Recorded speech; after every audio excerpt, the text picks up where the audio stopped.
Alors pour tenter de comprendre ce mouvement des Gilets jaunes avec nous dans le 64 minutes, Louis Chauvel, bonjour. Bonjour. Vous êtes sociologue, professeur à l'Université de Luxembourg. Merci d'avoir fait le déplacement à Paris. Vous êtes un spécialiste, un observateur de l'évolution des classes sociales au fil des générations. Vous avez notamment publié Le destin des générations et puis Les classes moyennes à la dérive. Et en 2016, un livre au titre prémonitoire, La spirale du déclassement, essai sur la société des illusions. Et d'abord un mot sur les violences depuis ce matin, en cours, toujours d'ailleurs à Paris. Est-ce que vous vous attendiez à une telle déchaînement de violence ? C'est inscrit dans le long terme de la société française. Depuis une vingtaine d'années, trentaine d'années, il existe un ralentissement très clair, une forme de synchronisation des frustrations.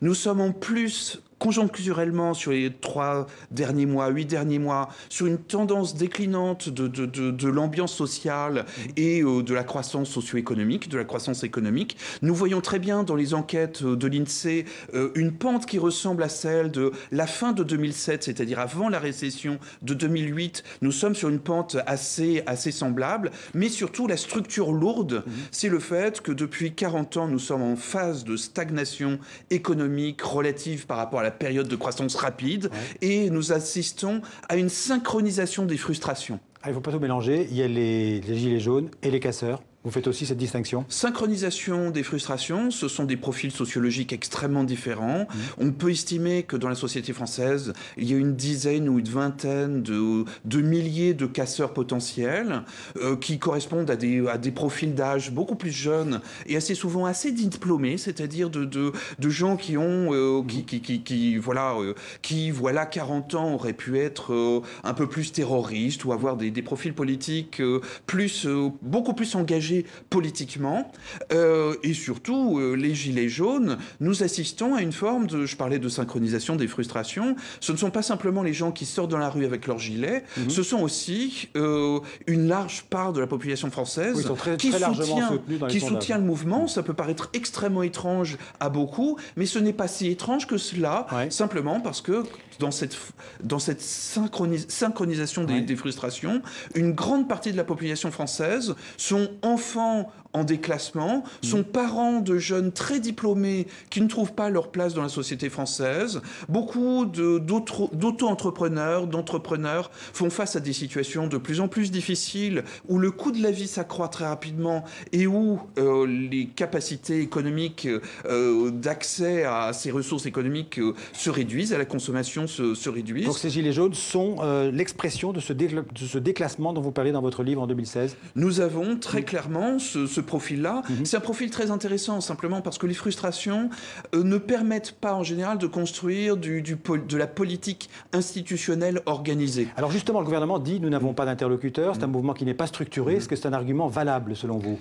C'est une vraie question d'aujourd'hui, c'est-à-dire que le gouvernement d'aujourd'hui dit que c'est un mouvement qui n'est pas représentatif. Il ne représente pas la démocratie représentative telle qu'on l'a connue depuis un siècle. Et pourtant, beaucoup de Français se sentent représentés par lui. Et voilà, c'est le paradoxe, c'est-à-dire que ce mouvement est très représentatif de tendances sociales extrêmement lourdes qu'il faut absolument prendre en considération au plus haut point. Et malheureusement, le gouvernement peut risquer de s'enfermer dans une rhétorique selon laquelle ça ne représente rien. Alors justement, si vous deviez donner un conseil au gouvernement français, qu'est-ce que vous lui diriez ? Comment sortir de cette crise ? Pour sortir de cette crise, la seule solution, c'est de retourner à une phase de croissance, de valorisation de travail, d'investissement lourd. Ça ne se décrète pas du jour au lendemain. Mais le plus important, c'est que la puissance publique se consacre avant tout à investir dans le dur. Là, la phase sociale, culturelle et politique d'aujourd'hui, c'est qu'on rentre dans le dur. L'état de grâce du président Macron est fini, on rentre dans le dur.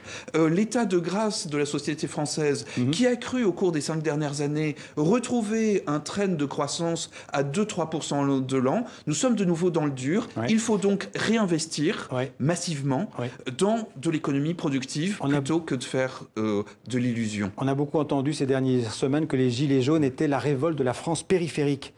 Qu'est-ce que ça veut dire, la France périphérique ? Cette France périphérique, c'est celle qu'on rencontre dans les villes de 50 000 habitants.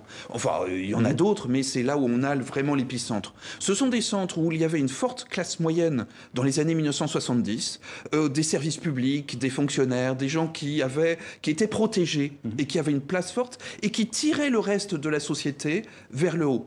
Si vous visitez aujourd'hui des villes de 50 000 habitants, Tonnerre, Rochefort, Pont-à-Mousson, la liste est quasiment infinie, vous avez des centres-villes profondément dégradés, une ancienne richesse qui a disparu, mais qui se voit encore dans le bâti des temps anciens. Cela se dégrade de l'intérieur et vous avez une situation de la société française qui n'est pas celle de Paris intramuros, qui n'est pas celle des grandes métropoles d'équilibre, Nantes, Montpellier ou ce genre de choses. Ce sont des petites villes à l'écart, en déclassement, en ralentissement économique, qui sont rentrées, comme on l'a dit, dans le dur. Et la synchronisation des frustrations a lieu avant tout à cet endroit-là. Mais il faut être conscient qu'on est dans un processus qui est celui du sucre au fond d'une tasse de café. C'est-à-dire que c'est la partie en dessous qui se dégrade, mais ça remonte progressivement. Pour l'instant, ce sont les villes de 50 000 à 100 000 habitants, mais ça ne s'arrêtera pas là. Ce n'est qu'un début du processus. Merci Louis Chauvel. Je rappelle le titre de votre dernier livre, La spirale du déclassement, et c'est sur la société des illusions. C'est aux éditions du Seuil. Merci.